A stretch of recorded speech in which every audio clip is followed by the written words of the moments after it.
د څلورو وژل شوو افغان سرتیرو مورکۍ له ډېر غربت له امله په بازار کې سوال کوي. دا د هغې غمځپلې مورکۍ کور دی چې د افغانستان په دې بدبخته جنګ کې خپل څلور ځوان زامن له لاسه ورکړي او د هېواد د ساتنې پر مهال وژل سوي دي. اوس په داسې حالات یم چې دغه نه لرم چې څکه په کوم کونډیان یتیمان راپسې د ګرده ورځ په دروازو کې ګرځم د یا درګاه ور وټکو چې ما سره نه څوک کومک کوي نه چا شی راکړی. زه دا زما دا هیله ده چې ما سره دولت کومک وکړي، زما یتیمان کونډیانې په وږو تږي دي، پر ما باندې بغارو چغارې وي. یا د مورکۍ خپله شپه ورځ په داسې وطاقو کې تېروي چې دروازه او کلکین نه لري او د غربت کې دا سرای په 15,000 پاکستانیو کالدارو کرایه کړی چې اوبه یې هم په بیه دي او بازار کې په ټول سوي سوال رانیسي. دا وایي د سرای د خاوند همیشه 40 او 50,000 پاکستاني کلدارې پوروړې یم. د هغه دوی خوندې دي چې نه پلار لري او نه هم وړونه لري. مورکۍ راته وایي چې په ډیرو ننواتو په ډیرو زاریو او په ډیر خواست باندې د شپې و د یتیمانو ته خواړه پیدا کوم. د دې مورکۍ په وینا 3 زامن، یو زوم او 2 تنه نور دوستان یې په یوه شپه د کندهار ولایت په میوند ولسوالۍ کې د وسلوال طالبانو سره په مخامخ جګړه کې وژل سوي دي. یا د سپین سرې د خپلو ټولو دوستانو په شمول له حکومت څخه هم ګیله کوي چې تر دې مهاله هیڅ چا لاسنیوی نه دی کړی. زه ستړې سوی یم، زما څه قربان داسې لاس اخلي چې خپل وړونه لرم، لا ولاکه پوښتنه راباندې کړې، لیوري مې نه ده راباندې کړې، بل قریب نه ده راباندې کړې. هزاره ماته لاس نیولی دی، قریب مې نه دی راته نیولی، دولت نه دی راته نیولی. زه د پښتنو درګاه ته ورځم، لا ولاکه زه د هزارهګانو ښځې ماته زاړه کالي راکوي، ماته چای او برای وړه راکوي، ما سره هېڅ کومک نه دی سوی. د څلورو وژل شوو افغان سرتیرو مورکۍ وایي د زامنو سره بیرمې بیا هم ژوند نه ارام او ویره کې تیریږي چې په بیا ځلې د ځینې نامعلومو کسانو لخوا زما د وژلو او د اختطاف کولو هڅه سوې. دا ستونزه څو ځلې له دولت سره هم شریکه کړې ده.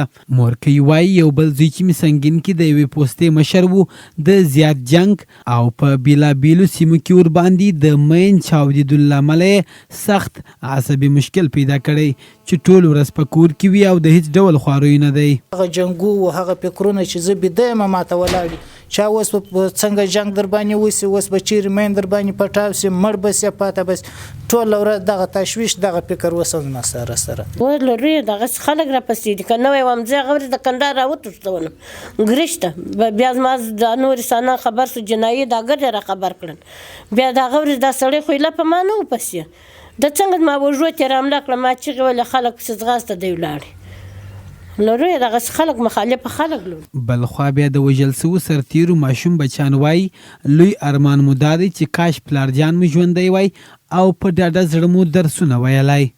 ماشوم بچیان یې وایي چې د ناز راکولو هیڅ څوک نه لرو او تل مو ژوند سختیو او غمونو کې تیریږي.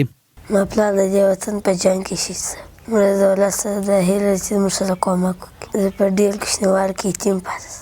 ما لویه هیله ده چې زه مکتب وم همیشه ده سم چې یا به مې ورور ته لاړه یا به مې پلار له مکتب مې ویل چې زه ډېره خوشحاله وای چې پلار مې ته ورور چې موږ سره کومک وکړي.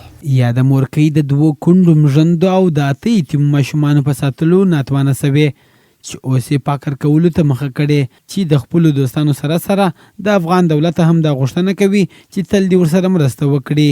دغه په میوند کې وه زوی دغه وظیفه یې درلوده چې دوی عسکر وو، دغه نظامي پولیس وو. دا یو دغه دی چې ابراهیم نومیږي، یو دغه دی چې سیف الله نومیږي، یو دغه دی چې برات خان نومیږي. دا 3 سره زما زامنو وظیفه یې درلوده په میوند کې. د دغه ځای واستل میوند ته، دلته د کاري ځای د سردار ولی سره بیا د ستار خان اکا سره دوی واستل میوند ته، هغه دوی دورې شهیدان شو. دغه بیا زوم و چې هم زوم هم خورۍ ورسره و، دغه بل د خورۍ د اکا زوی ورسره و. د مورکۍ 3 زامن او یو زوم او ځینې نور دوستان په یوه شپه باندې د دې وطن قرباني سوي دي، اما دا ګیله کوي چې اوس یې هم دولت و دې ستړي ژوند ته پاملرنه نه کوي. دا د مورکۍ هغه شهیدان سوي زامن او ټول دوستان دي چې شمیر تر 14 هم اوښتی دی. مورکۍ وایي چې دولت هیڅ پاملرنه نه ورته کوي، سرای په کرایه او ژوند یې په خواست باندې تیریږي. هلمند ولایت کې موږ د داسې ډیرو پیښو شاهدان یو چې زیات شمیر میرمنې د دې بدبختې جګړې له امله پاکر کولو ته اړې سوي دي. ځوان تکل، هیله تلویزیون، هلمند. دا راپور تاسو ته د هیله تلویزیون لخوا وړاندې شو. د نورو راپورونو او خپرونو لپاره زموږ د یوټیوب چینل سبسکرایب کړئ او که دا راپور درته په زړه پورې و نو د ملګرو سره یې شریکه کړئ.